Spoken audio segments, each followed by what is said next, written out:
les malades soient guéris, que les autres étaient seigneurs, que les nécessités trouvent les solutions à leurs besoins, que les péchés sont convertis, de le Père. Voyons, oh Dieu, et toi tu es capable de le faire. Merci pour William Branham. Merci pour l'Église de Christ.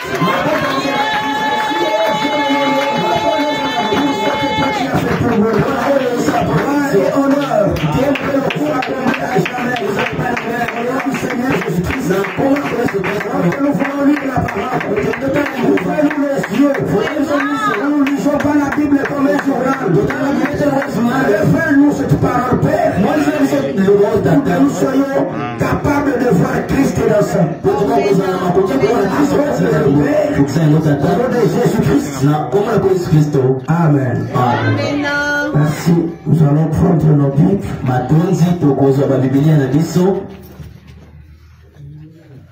Prenons la Bible dans Luc chapitre 24.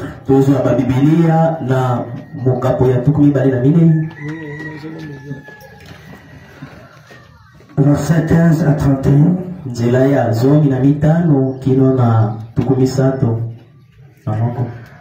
Je disais Luc chapitre 24.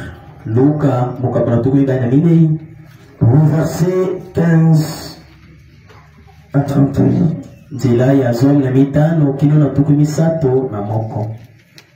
Amen. Nous lisons au nom du Seigneur Jésus-Christ. Pendant qu'il parlait et discutait, Jésus s'approcha et fit route avec eux. Mais leurs yeux étaient empêchés de les reconnaître. Il leur dit: de quoi vous entretenez-vous en marchant? Pour que vous soyez tout tristes.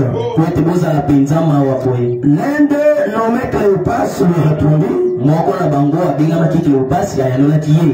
es-tu le seul qui séjournait à Jérusalem ne sache pas ce qui est arrivé ce jour?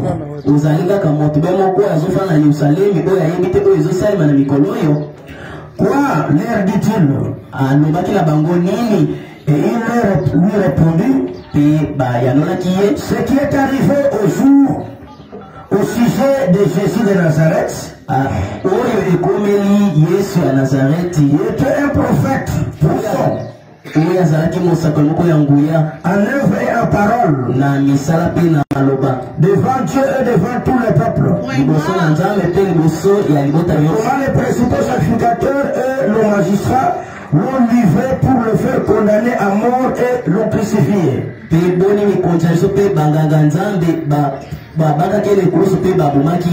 Nous espérions que ce serait lui qui délivrerait Israël. Avec tout cela, voici le troisième jour que ces choses se sont passées. Il est vrai que quelques femmes d'entre nous ont fort étonnés. C'est un rendu de grand matin au sépulcre. Et n'ayant pas trouvé son corps, ils sont venus dire que les anges leur sont apparus et ont annoncé qu'il est vivant.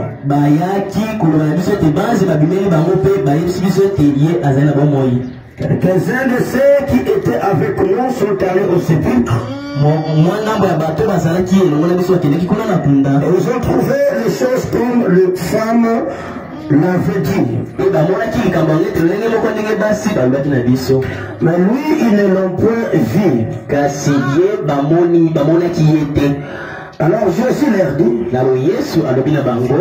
homme sans intelligence et dont le cœur est lent à croire ce que ont dit les prophètes. Ne fallait-il pas que le Christ souffrisse ces choses et qu'il entra dans sa gloire? Et commença par Moïse Et par tous les prophètes, il leur expliqua dans toutes ces écritures ce qui les concernait.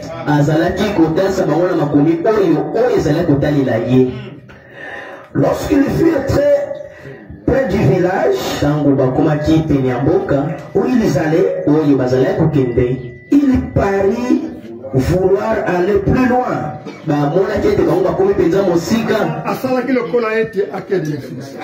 Mais il le pressèrent en disant, reste avec nous, car le soir approche, le jour est sur son déclin. Et il entra pour rester avec eux. Et pendant qu'il était à table avec eux, il prit les pains. Et après avoir rendu grâce, il le rompit et leur donnant. Alors, leurs yeux s'ouvrirent et il les reconnut, mais il disparut devant eux. Amen. Terminons dans 1 Corinthiens chapitre 15. 1 Corinthiens chapitre 15. Verset 14 à 21. Amen. Amen. Corinthiens chapitre 15, le verset 14 à 21. Je commence à partir du verset 13. S'il n'y a pas de résurrection des morts, Christ non plus ne pas ressuscité. Et si Christ n'est pas ressuscité des morts, notre prédication est donc vaine. Et notre foi aussi est vaine. Et s'il se trouve même que nous sommes de faux témoins à l'égard de Dieu, puisque nous avons témoigné contre Dieu qu'il a ressuscité Christ, tandis qu'il ne l'aurait pas ressuscité. Si les morts ne ressuscitent point, car si les morts ne ressuscitent point, Christ non plus ne pas ressuscité. Et si Christ n'est pas ressuscité, votre foi est vaine, vous êtes encore dans vos péchés. Par conséquent aussi, ceux qui sont morts en Christ sont perdus. Ici c'est dans cette vie seulement que nous espérons en Christ. Nous sommes les plus malheureux de tous les hommes. Mais maintenant, Christ est ressuscité de mort. Il a le prémice de ceux qui sont morts. Car puisque la mort est venue par un seul homme, c'est aussi par un homme que venue la résurrection des morts. Le Seigneur bénisse la lecture de sa parole. Au nom du Seigneur Jésus-Christ. Amen. Merci, vous pouvez vous asseoir. Amen. C'est comme je disais, aujourd'hui c'est un jour spécial. Un jour très particulier. Amen. Un jour très particulier. Parce que c'est la Pâque. Et c'est aussi le jour où le prophète William Marion Branham est né. On décrète même ce jour comme étant un jour férié. Mais j'aimerais vous lire une chose ce matin. Il y a quelqu'un qui est né ce jour. Il a fait quelque chose pour moi plus que ce qui m'a fait. Et cet homme-là, c'est William Marion Branham. Branham n'était pas venu, serions dans les ténèbres, toi et moi. Si Branham n'était pas né, aujourd'hui où nous parlons, on serait dans les dénominations comme des bandits. Grâce à la férie de ces grands dons, toi tu peux avoir la vie éternelle. Toi tu peux être appelé chrétien. Parce que Branham est venu pour nous révéler le véritable Christ. Amen. Donc, aujourd'hui c'est un jour merveilleux pour tout croyant du message. Vous savez, je déclare toujours des choses. Il y a chope parfois les gens. Je m'en fous de ce que les gens soient chopés. Abraham dit quelqu'un qui a la révélation ne peut jamais suivre quelqu'un qui n'a pas la révélation. Quand Abel est en train de prendre un agneau et l'immoler pour offrir à Dieu, il n'avait pas une écriture à présenter à Caïn. Caïn pouvait peut-être s'achoper grâce à cela. Mais vous allez remarquer que Dieu a agréé Abel. Et la révélation est comme ça parfois. Elle rend parfois fou et incompréhensif. Vous êtes avec moi? Je vais vous dire une chose. Parce que vous devrez comprendre l'importance de la vérité de Branham. Parce que je vais vous parler ce matin sur le Christ ressuscité sur le gentil. Et je sais qu'il y a de nouveaux convertis, de nouveaux venus. Mais Branham dit un enfant d'un aigle mange la viande fraîche. C'est ça. Si c'est un aigle, il doit manger une viande fraîche. Amen. Parce qu'il est constitué à vivre dans les auteurs. Il ne mange pas la même nourriture que le corbeau. Amen. Et donc vous allez avaler ce qu'on va vous donner ce matin. Je sais que la parole de Dieu n'est pas un achoppement pour un fils unique. Amen. Et remarquez mes amis, je vais vous dire une chose. Frère Branham dit que Christ est mort pour quelqu'un. Amen. Branham dit que Christ est mort pour quelqu'un. Et quand Branham dit une chose, moi-même si je ne comprends pas, je dis seulement Amen. Branham dit que Christ est mort pour quelqu'un. Il dit lorsque Jésus était à la croix et que les soldats romains ont pris la flèche et qu'ils ont percé son côté, Frère Branham dit quelqu'un est sorti. Amen. Quelqu'un est sorti.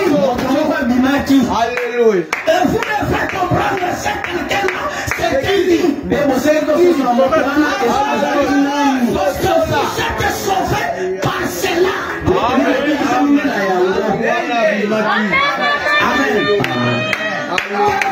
est sorti. Et Frère Branham dit Amen. Pour comprendre qui est celui qui est sorti, Frère Branham dit Jésus est mort pour ce ministère-ci. Jésus est mort pour le ministère de William Branham. Quelqu'un qui est sorti, c'est William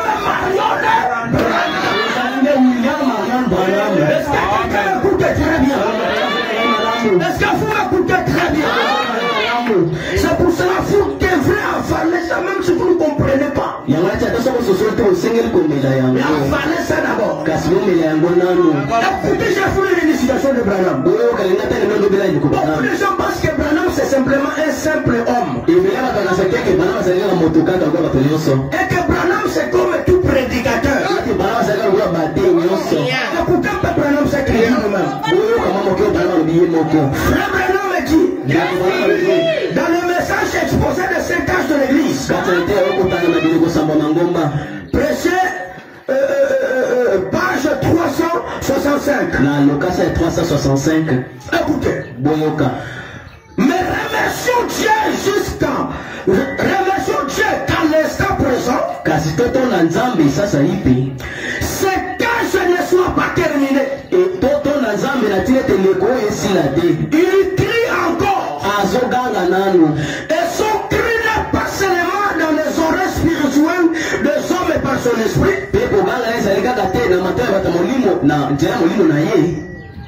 Mais il y a de nouveau un prophète dans le pays. Une fois encore, Dieu va révéler la vérité.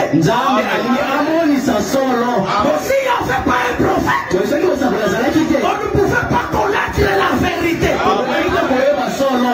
Amen. Il dit Dieu va révéler la vérité. Comme il a fait à Paul. Au jour du 7e messager. Au jour de l'âge de la Odyssée. Ces messagers révélera le mystère de Dieu. Comme ils nous ont été révélés à Paul. Écoutez. Il parlera. Et ceux qui recevront ces prophètes recevront les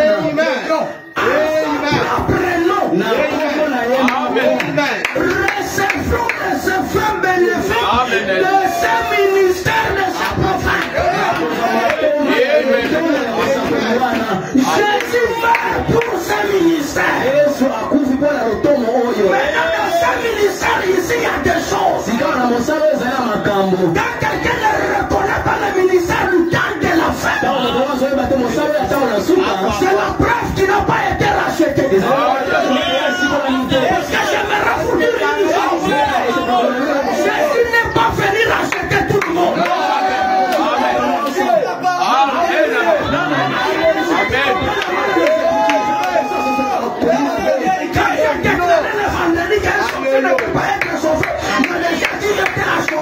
Jusqu'à dire que est-ce que vous minimisez le sang de Jésus, frère? Ne blaguez pas avec les Écritures.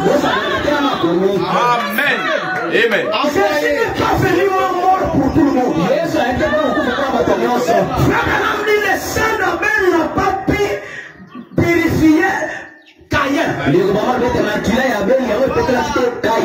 Mais le sang de Jésus le peut. Il y a un contexte des Écritures.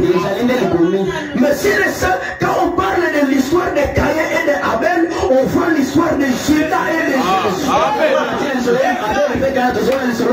Si le sang de Jésus devrait sauver Caïn, ça signifie que Judas devrait être sauvé. Judas marchait même à côté de Jésus. Reproche même de lui. Il travaillait même avec lui. Mais il n'était pas sauvé. Est-ce que vous me suivez très bien? Il faut comprendre le contexte de la parole. Il faut comprendre ce que la parole dit. Il ne tournait pas à la parole, il dit mauvaise interprétation. Est-ce que vous me suivez très bien? Jésus n'est pas venu mourir pour tout le monde. Il est venu racheter ce qui était rachetable.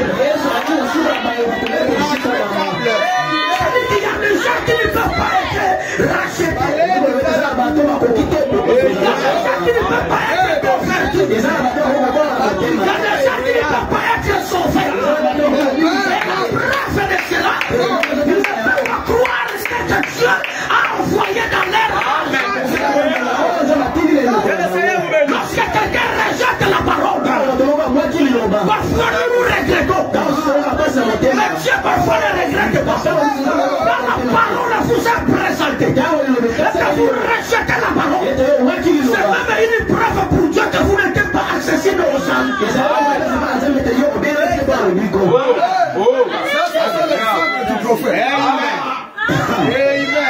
Il ne faut jamais blaguer avec Dieu. Amen. Il dit que sa femme bénéfique de ses ministères. Je vais dire une chose.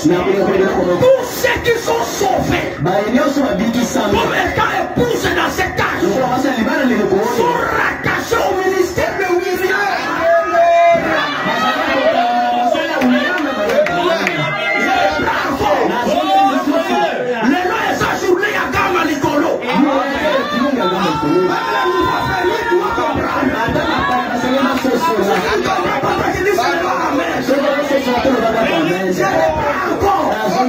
Pour ceux qui doivent être sauvés dans cet âge, ils sont rattachés au ministère de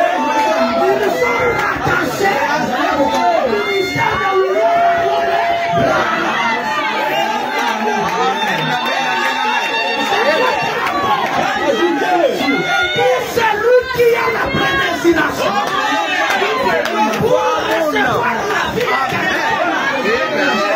pour être sauvé.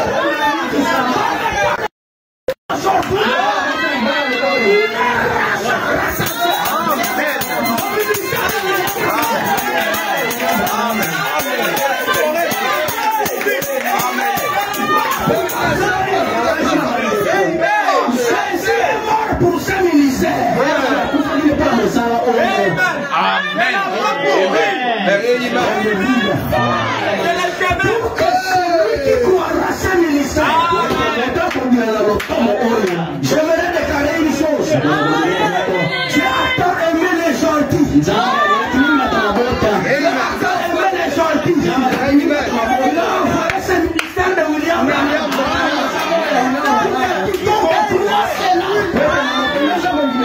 Qui ne périsse point, mais qui ait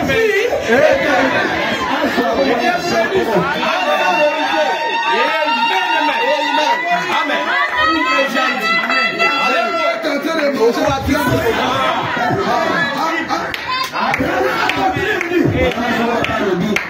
Il dit recevoir de sa femme bénéfique de ses ministères, de ses prophètes. Maintenant, la chose que j'aime, c'est que parce que nous avons assemblé aux Aganakis. Parce que nous avons Kis na biso za.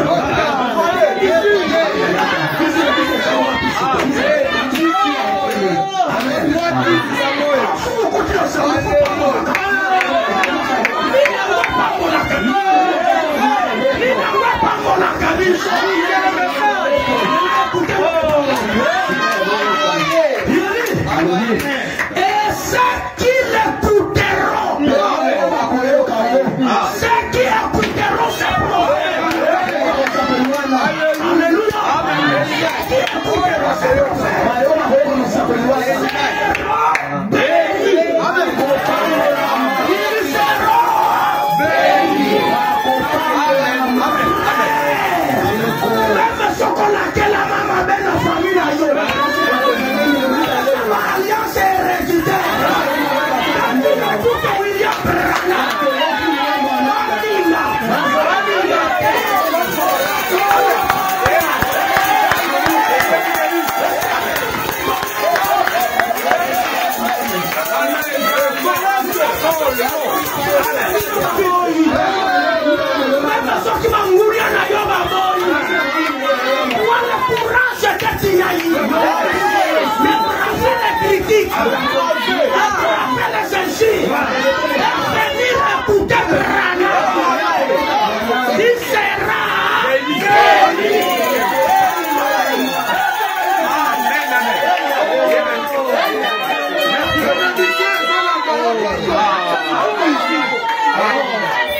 William Branham.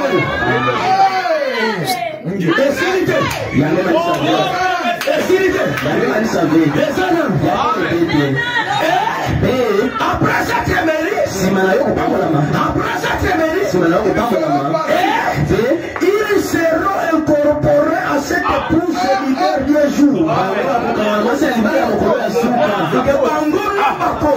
bakokanga malokola mwasi ya libala na mokolo ya suka.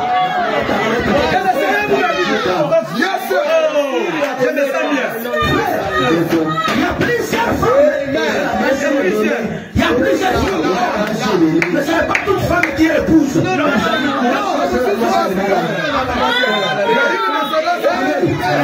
Moi, c'est nous, c'est ça, quand moi, c'est à l'Ibala. Correct. Bah, si mon sous, ça, ça, moi, si. Mais voilà, ça, moi, c'est l'Ibala.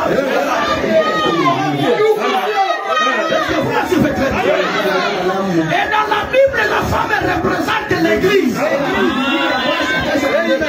Il y a plusieurs églises. Plusieurs églises.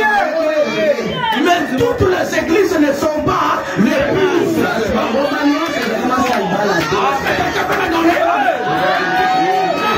C'est que Jésus-Christ. Alléluia. Est constitué de ces gens-là. Il écoute le ministère de William.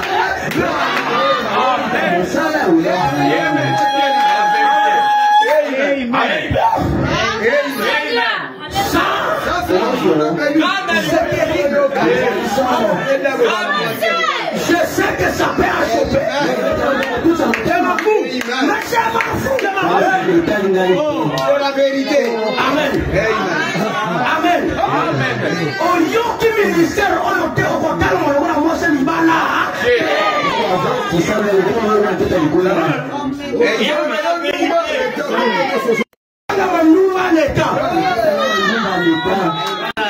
Prostituée.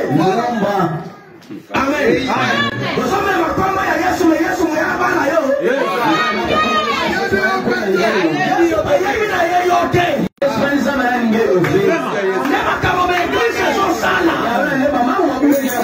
C'est ce que je disais à quelqu'un. C'est une grâce. Lorsque Dieu vous choisit parmi tant d'autres,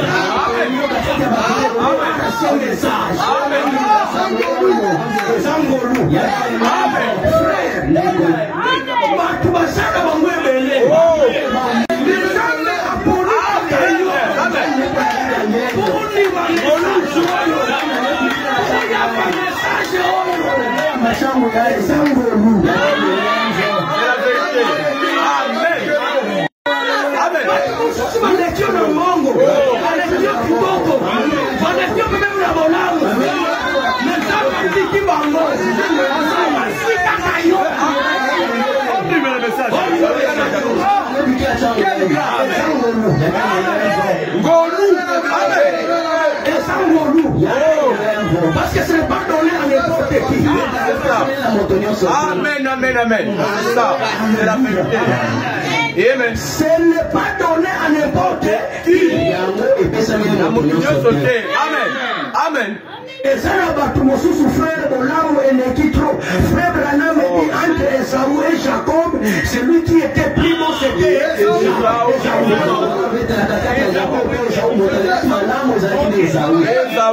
La Bible dit, Dieu a aimé Jacob, il a haï Esaü.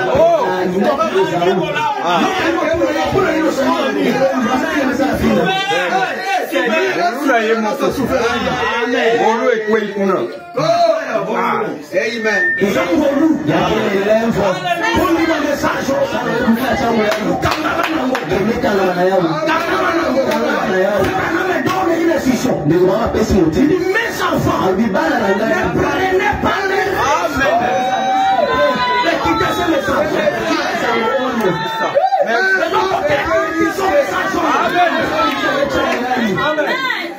Amen. Quel que soit, le message. Amen.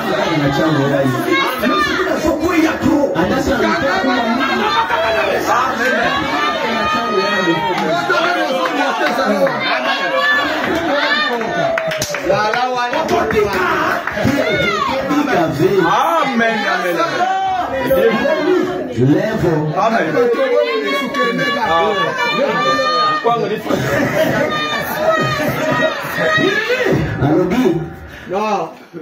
Il est dit dans Apocalypse 22, 17. L'esprit et l'épouse nous vient. Le grain de blé.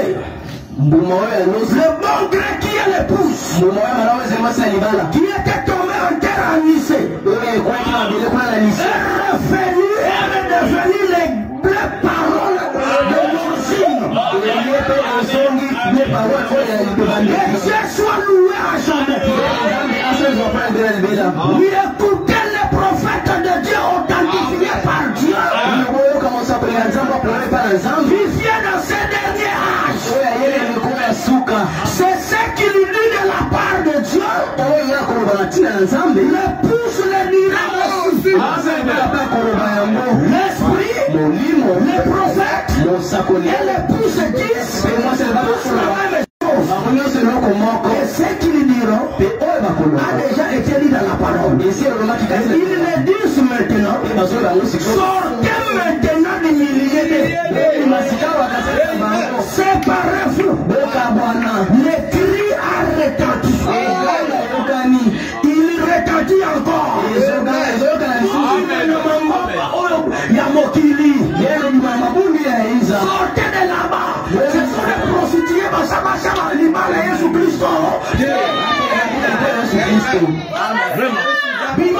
Bima. Le cri retentit encore.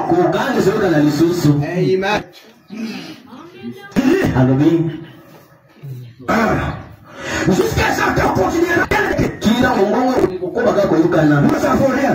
Mais ça nous savons qu'il y en a encore plus. Il y en a plus pour longtemps. Car cet âge ici est le dernier. Amen. Amen. Amen. Écoutez Branham, Kofinga Branham était. Kofinga Branham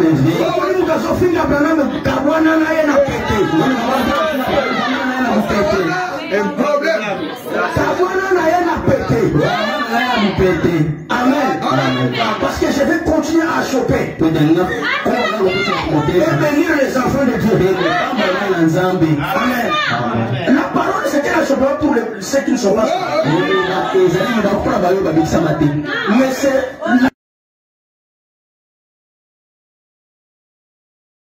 la bénédiction pour ceux qui sont chauffés. Donnez-moi un amen. Un Syrien Branham, c'est un Syrien de Saint-Esprit. Un Syrien Branham, c'est un Syrien de Saint-Esprit. C'est la Bible qui dit ça, c'est pas moi. Maintenant où le Fils de l'homme se manifeste, dire un seul mot contre lui, cela vous sera pardonné.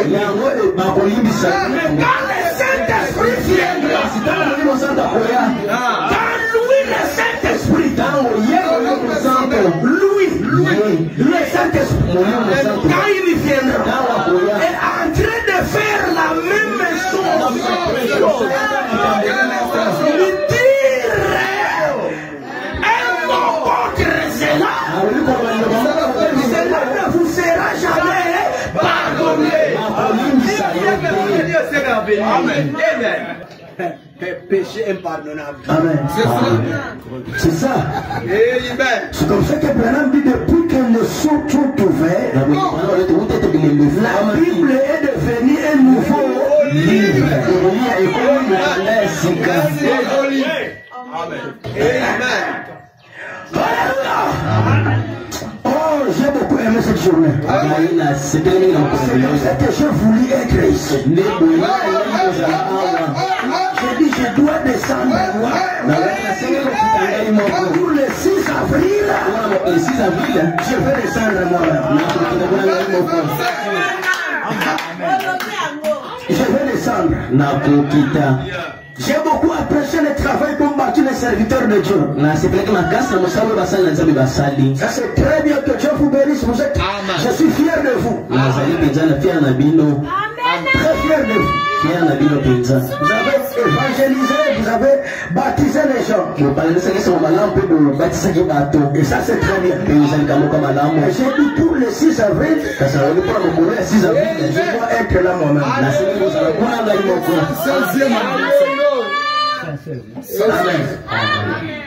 Et en réalité, il fallait que je sois là. Pour que je stabilise un peu. Et que je vous introduise dans la vraie chose pour que je mette le thermomètre. Amen. Que nous sachions que mon image est mon image.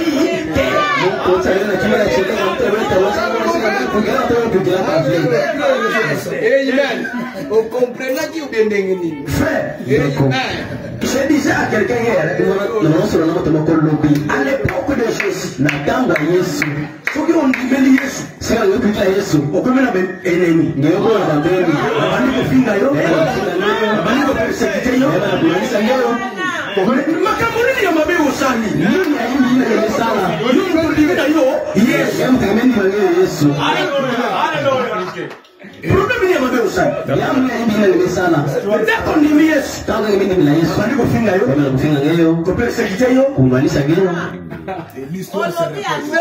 C'est ce qui se faisait. C'est ce qui faisait même que les gens avaient même peur parfois. Aujourd'hui, les gens sont à l'aise d'être chrétiens.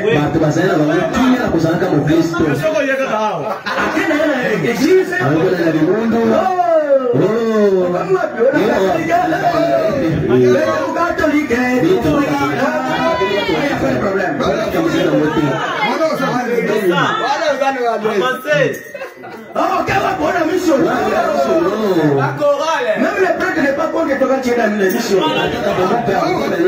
C'est mettre le veto.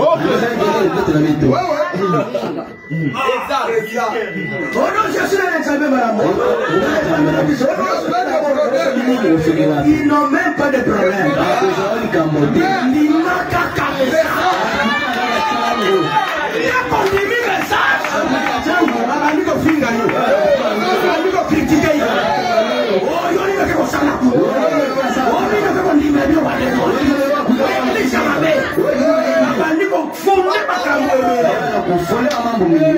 C'est la preuve qu'il y a cru au véritable.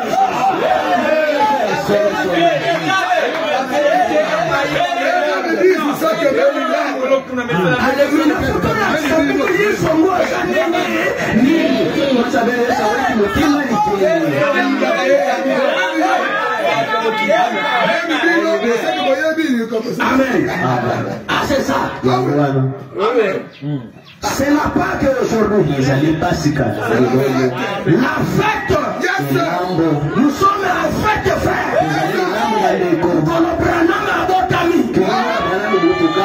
William Branham, c'est le parfait. William Branham, c'est le sali. Je me suis dit, le gars, il va te mêler, il va te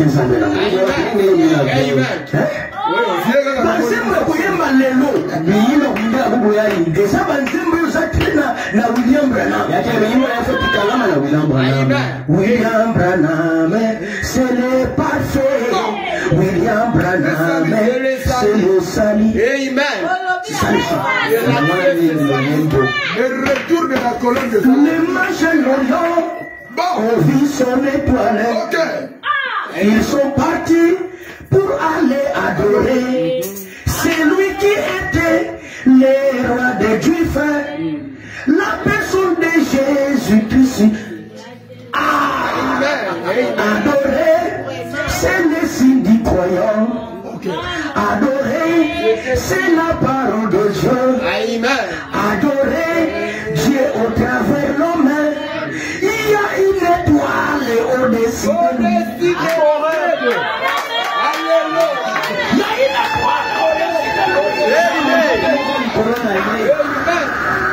La confirmation.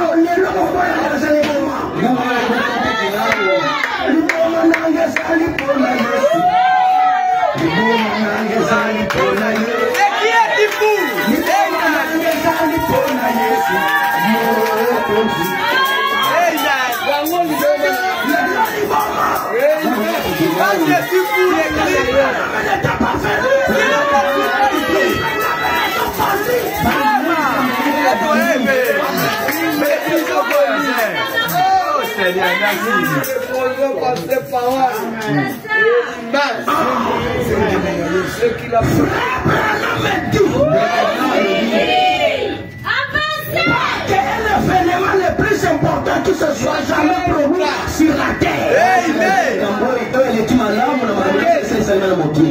La Pâque, c'est l'événement le plus important qui ne soit jamais produit sur la terre. Alléluia. Dans le message de son époque. Exact. Samedi 10-4-65. Samedi 10-4-65. Paragraphe 15. Maintenant, nous nous approchons de Pâques. Et pendant que vous cherchez vos passages, et que vous les notez, je pense que la semaine qui vient est la semaine la plus glorieuse. Historiquement, de toutes les semaines de l'année, je pense que c'est la plus glorieuse des choses que nous allons célébrer là. On parle de la célébration de la Pâque. Amen. Il dit, cette semaine, c'est l'événement le plus important qui ne se soit jamais produit sur terre. Je ne pense pas qu'il y ait quelque chose qui puisse dépasser ça. Vous lirez, eh bien, la description. C'était glorieux. Mais il y a beaucoup d'hommes qui sont morts. Beaucoup d'hommes qui ont été crucifiés. Même à l'époque de notre Seigneur. Mais il n'y en a qu'un seul parmi eux qui est ressuscité de mort. Voilà ce qui l'emporte.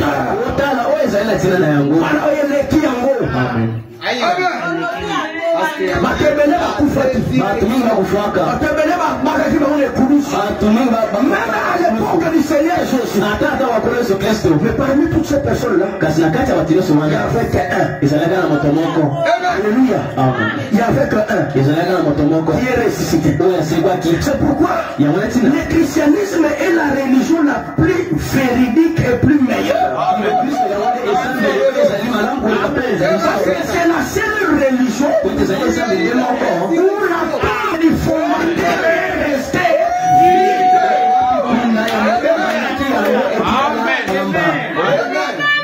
Est-ce que quelqu'un m'écoute très bien? Les musulmans, Mahomet est dans la tombe. Les Bouddha est dans la tombe. Le Kimangiste est dans la terre. Mais le christianisme, la tombe est vide. Alléluia. La tombe est vide. Jésus vit encore jusqu'aujourd'hui. C'est pour ça qu'on va vous parler de ce Christ qui est ressuscité. Chez les gentils. Est-ce que quelqu'un peut me donner un amen? C'est cela, frère. C'est cela, mon frère. Frère Branham est dit. La résurrection, il dit que c'est la plus grande promesse. Si Jésus n'était pas ressuscité, vous voyez pourquoi nous adorons Jésus? Parce que lui, il avait la capacité de donner sa vie et la reprendre. Est-ce que vous me suivez? Voilà pourquoi nous l'adorons, frère. Si Kimbangu était résistant, on pouvait l'adorer. Amen. On pouvait l'adorer, frère. Si Bouddha était résistant, on pouvait l'adorer. Et bien, on ne saurait pas c'est quoi t'es. Et je vais vous dire une chose. La seule religion qui donne l'assurance après la mort, C'est simplement le christianisme. Amen. Ce sont les musulmans. Ce sont pour faire l'assurance.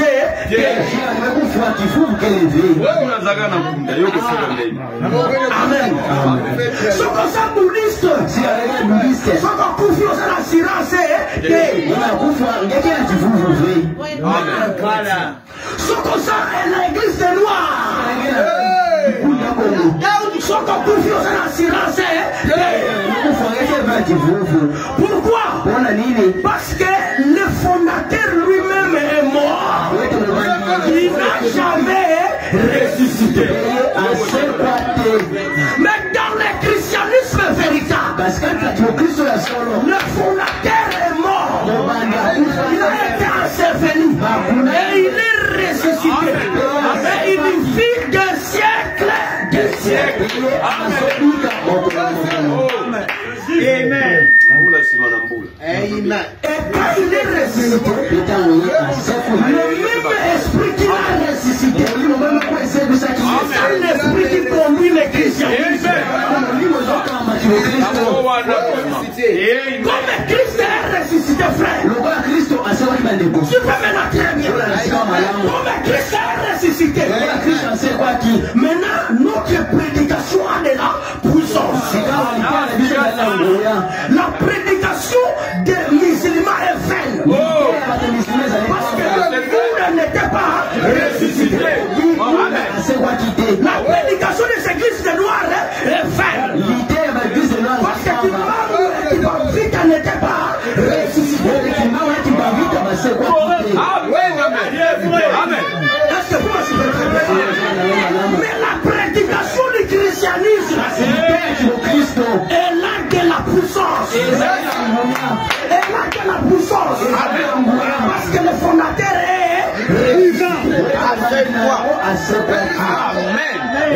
la foi bouddhiste est vaine. Parce que le fondateur n'est pas ressuscité. La foi musulmane est vaine. Parce que le fondateur n'est pas ressuscité. Mais la foi chrétienne, alléluia, a de la valeur. Parce que le fondateur est ressuscité. Amen. Amen. Amen. Tous ceux qui croient au Bouddha,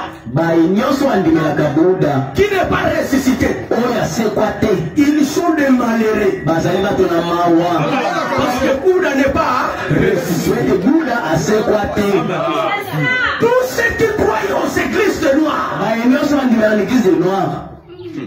ils sont des malheureux. Parce que le fondateur n'est pas ressuscité.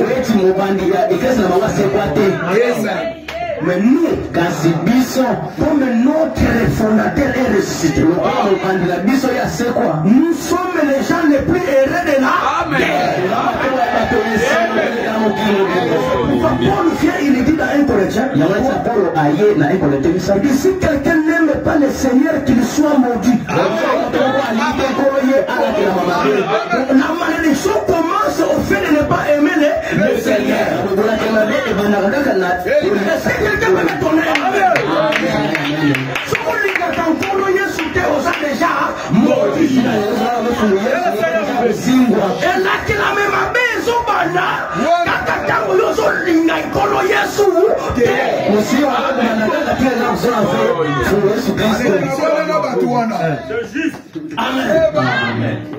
c'est ça, frère. Exhorter les connaissances des malheurs musulmans, ça nous le Bouddha, ça sortit plus de noir, il y a tu es maudit, tu es malheureux. Tu vas quitter dans l'état de la malédiction. Pour être béni. Amen. Amen. Dit ceci. Par rapport à la résurrection, la fête de mer. Prochaine 17, c'est le paragraphe 57. Il dit ceci. Et je pense que c'est le grand couronnement du peuple plein évangile. La résurrection. Ces promesses divines et la consolation qu'elle procure à ceux qui espèrent en elle. En effet, elle promet la grande union. Notre rassemblement une fois de plus. Elle promet la disparition de tous les péchés. Si la résurrection n'avait jamais eu lieu, les péchés ne pouvaient pas être pardonnés. Amen. Donc ceux qui sont les musulmans, ils ne sont pas pardonnés. Ceux qui sont les bouddhistes, ils ne sont pas pardonnés. Ceux qui sont les islamistes, ils ne sont pas pardonnés.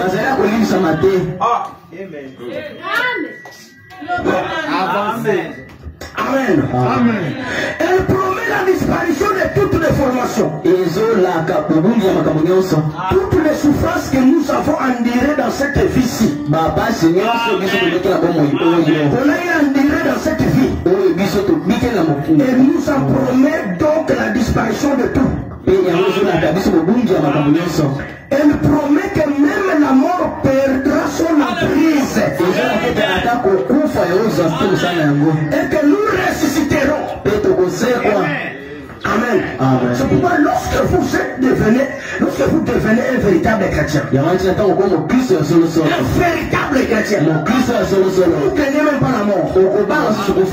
Jésus, après avoir apporter la vie aux disciples, il leur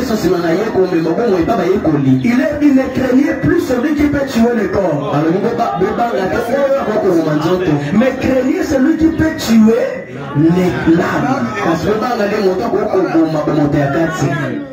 Amen. Amen. Ce que je vous dis là, c'est la vérité. Frère, lorsque vous devenez un véritable chrétien, la mort devient une très bonne chose. Parce que vous sortez dans une meilleure vie. Vous n'avez plus peur de la mort. Parce que je vais vous dire une chose. La mort est attachée à ce corps ici. Même quand vous marchez avec la mort. Est-ce que quelqu'un m'écoute? Même quand vous marchez là, vous marchez avec la mort. Amen. C'est pourquoi, frère, vous devez savoir que nous sommes les pèlerins des étrangers. Nous quitterons la terre, soit par la mort, soit par l'enlèvement. Amen. Amen. Regarde comment les gens fuient la mort. Ils fuient la mort, frère.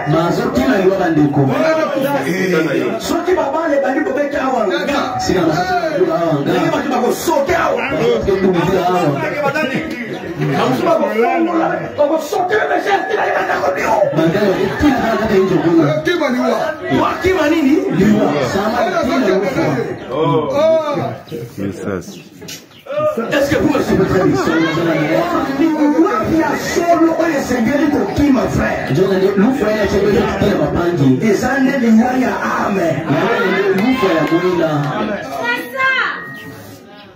Et l'autre mot que Bomaka Ame, ça n'est du sumo. Le sumo est Bomaka Ame. Ça c'est vrai. Vous m'appelez qui m'a ramasson, hein? Amen. Amen. Les gens ne fuient pas les péchés. Les gens sont très à l'aise avec les péchés.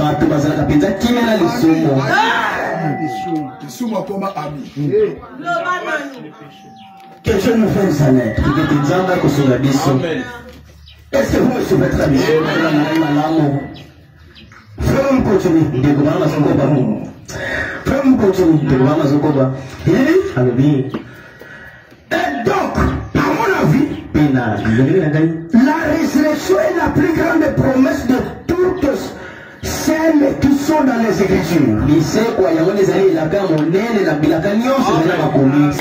là que cela est scellé. C'est ça. Amen. Amen. C'est là que cela est scellé. Maintenant, frères, C'est comme un déco. comme vous comprenez déjà l'importance de la résurrection, Le corps de Zoso sur la moto et elle sait quoi. là, dans la résurrection, nous avons la vie. Quand il a laissé, tu as la bonne mort. Dans la résurrection, nous avons le pardon des péchés. Quand il a laissé, tu as la bonne mort. Dans la résurrection, nous avons les bénédictions matérielles et spirituelles. Quand il a laissé, tu as la bonne mort. Mais celui qui donne tout cela, c'est Christ. Quand tu montes à peine, Et le Christ qui donne là, ce n'est pas le Christ qui est mort. C'est le Christ qui est ressuscité. Le Christ ressuscité pardonne les péchés. Le Christ ressuscité donne la vie éternelle. Le Christ ressuscité donne les bénédictions matérielles et spirituelles. Mais pour avoir accès à cela, vous devez être capable de voir Christ ressuscité. Est-ce que quelqu'un m'écoute très bien? Envoyé. Il faut le voir. Amen. Il faut le voir. Il faut le découvrir. Où ça va naître? Amen. Parce que ce qui est bien été, nous avons bénéficié de la camambona, on les a pas Vrai ou faux? Vrai. Il faut découvrir le Christ ressuscité. C'est ça le problème. Maintenant, c'est là où nous allons me la parler. Parce qu'aujourd'hui, c'est vrai que les gens parlent du christianisme. Mais il y a des gens qui prêchent un Jésus qui était déjà mort. Mais qui n'est jamais ressuscité. Bon. Voilà. C'est ça même la différence. Amen. Amen. Qui n'est jamais ressuscité. Est-ce que vous me suivez très bien? Est-ce que vous me suivez très bien? Frère, Frère Branham dit ceci. Il dit ceci. Dans le message, la preuve de sa résurrection. Paragraphe 24. Eh bien, je crois de tout mon cœur que Dieu va nous permettre d'avoir le service ce matin. Mais là, comme nous les 8 y avons demandé, eh bien, je crois qu'il le fera. Par conséquent, s'il le fait par sa glorieuse présence et son omnipotence, cela fait dire alors qu'il est parmi nous. Amen. Et quel moment merveilleux à ce matin de Pâques de voir le Seigneur Jésus ressuscité marcher parmi les hommes, marcher ici comme une preuve infaillible, indélébile qu'il est effectivement ressuscité des morts. C'est que je soutiens, c'est pourquoi je combats, c'est que Jésus n'est pas mort. Il est vivant, il est bel et bien vivant, il ne sera jamais. Et si Dieu nous l'accorde par sa grâce, je crois que ce matin nous pouvons le voir prouver sans l'ombre de doute avec l'aide du Seigneur.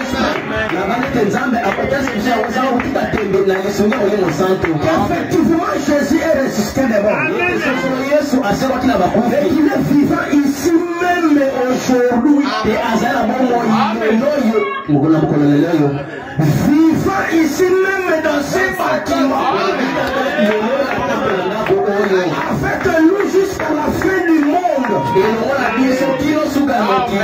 Il l'a promis. L'homme charnellement, il s'est d'abord bâti. Nous constatons que les gens avec de bonnes intentions essayent de ramener l'évangile à un credo. Ils essayent de dire, eh bien, nous serons à l'église. Nous adopterons cette formule de déclaration de credo. Mais la résurrection de Christ consiste en quelque chose de plus que des credos. C'est plus qu'une dénomination. Amen. Pour que ces choses soient bonnes, que les intentions soient bonnes, mais cela n'est pas le Christ ressuscité. Et c'est la chose essentielle que nous recherchons ce matin.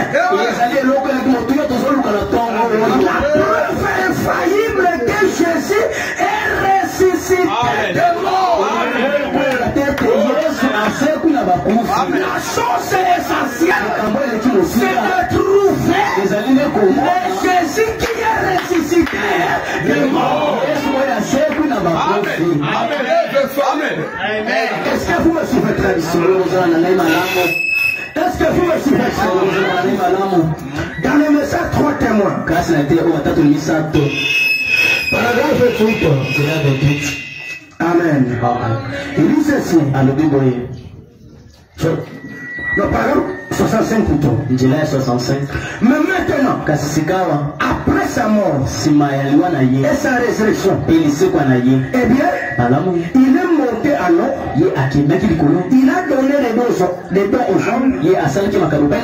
Mais il est le Christ ressuscité. Il n'est pas mort. Il est ressuscité. Et sa puissance, il a promis d'être avec nous. Même à nous, jusqu'à la fin du monde. Amen. Maintenant, je voulais me rapprocher de vous. Pour parler maintenant avec vous un peu calmement. Parce qu'il fallait que vous puissiez comprendre le Christ ressuscité. Écoutez frère. Écoutez-moi très bien. La Bible dit, le connaître lui, c'est la vie. Amen. Amen. Amen. Connaître la doctrine de votre église n'est pas la vie. Réciter les credos de votre église n'est pas la vie. Appartenir à une église n'est pas la vie. Mais le connaître lui, c'est ça qui donne la vie. Amen. Amen. Maintenant écoutez. C'était un jour comme celui-ci. Un dimanche. Jésus avait vécu sur la terre. Vous devez savoir que chaque fois que Jésus est sur la terre, il vit toujours sur la terre dans une chair humaine. Amen. Lorsque Jésus est sur la terre, Jésus vit toujours sur la terre dans une chair humaine. Amen. Je répète encore. Chaque fois que Jésus est sur la terre, il est toujours sur la terre dans une chair humaine. Amen. Est-ce que ça marche? Maintenant, Jésus a vécu sur la terre dans la chair humaine. Et pendant qu'il exerçait son ministère, il a été persécuté par les Romains. Et les Romains l'ont crucifié. Mais il avait déjà prophétisé. On me mettra à mort. Je vais mourir. Je serai enseveli. Pour un jour. Dans la tombe.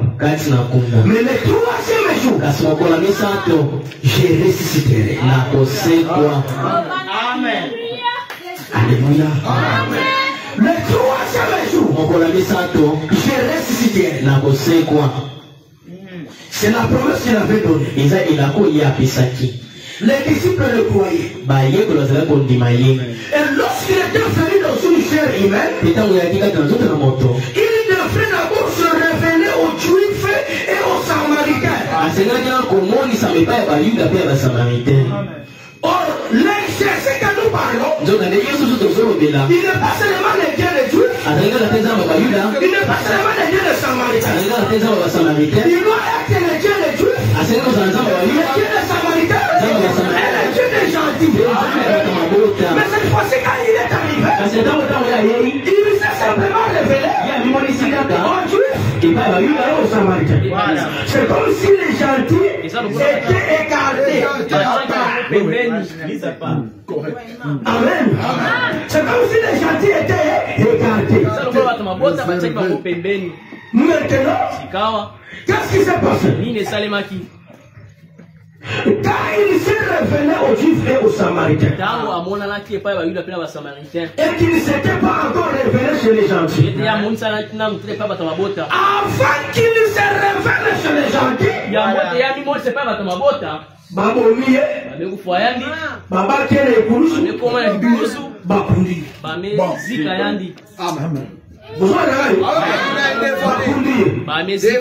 Donc, s'il ne ressuscite pas, s'il ne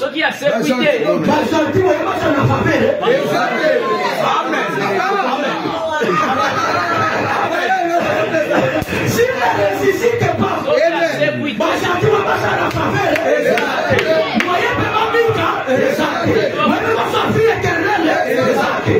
Que Dieu vous bénisse.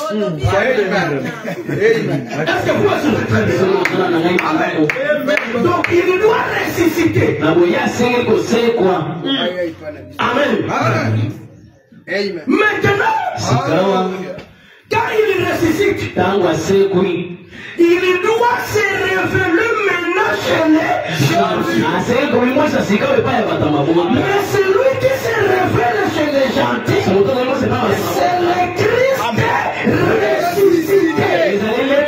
Parce que celui qui était chez les Juifs,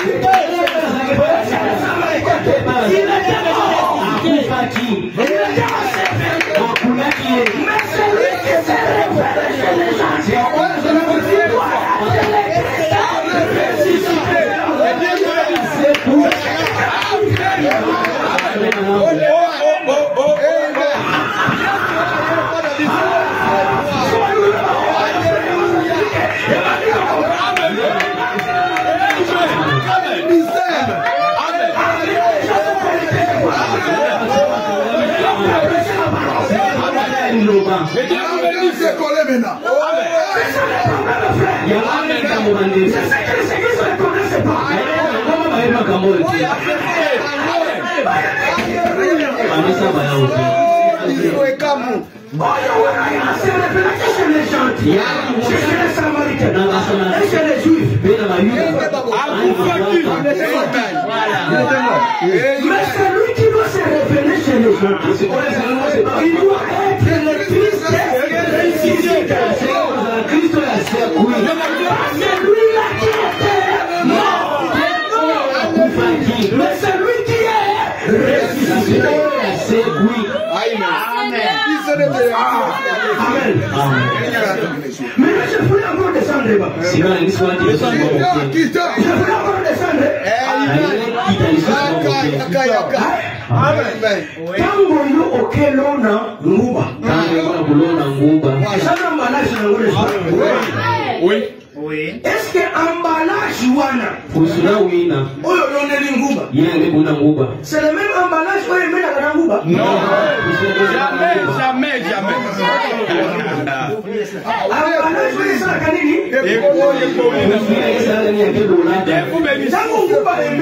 Tango nguba emena. Esa kana emballage oyo fo. Et yana emballage musu.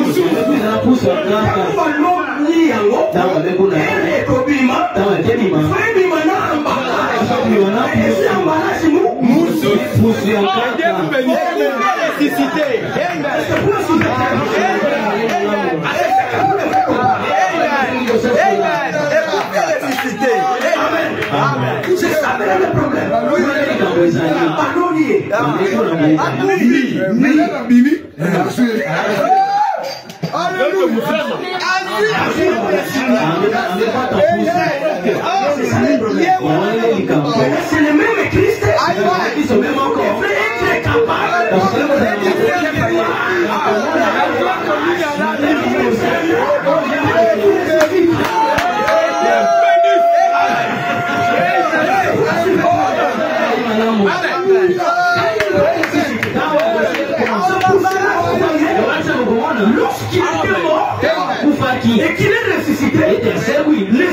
il était aveuglé. Ma femme azalaki. Il marchait avec lui. Avant la mort. Avant la mort. Il marchait avec lui. Il écoutait. Il marchait avec lui. Amen. Mais quand il est mort, à Salamata 3 jours, elle a sécu. Amen.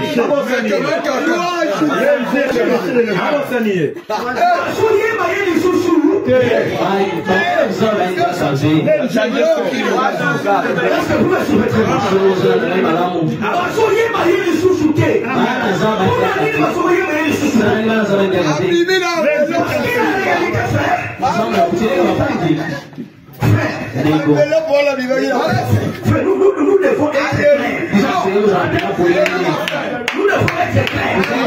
être clairs. Même 5 ans, même éclat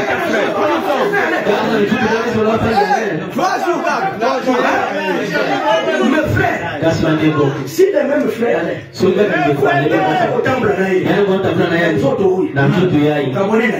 allaient, mais chez les femmes, il y a un